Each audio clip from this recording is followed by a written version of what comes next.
Welcome to health care YouTube channel. আজ আমরা কথা বলবো চর অঞ্চলের গরু নিয়ে, আর কিভাবে এই গরু কিনে খামারে এনে মোটাতাজা করলে লাভবান হওয়া যায়। চর অঞ্চলের কৃষকেরা সাধারণত খোলা চরণভূমিতে গরু চরান। এখানে গরুগুলো সারাদিন ঘাস খেয়ে বড় হয়, কিন্তু তাদের যত্নার্থী তেমন করা হয় না। ভালো খাবার, ভিটামিন বা ওষুধ এই গরু নিয়মিত পায় না।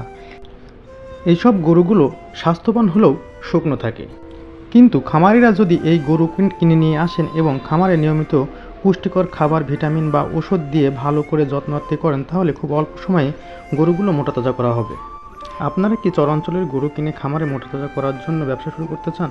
কমেন্ট বক্সে আপনার মতামত জানাতে ভুলবেন না। চ্যানেলটি সাবস্ক্রাইব করুন। দেখা হবে পরবর্তী ভিডিওতে ইনশাআল্লাহ।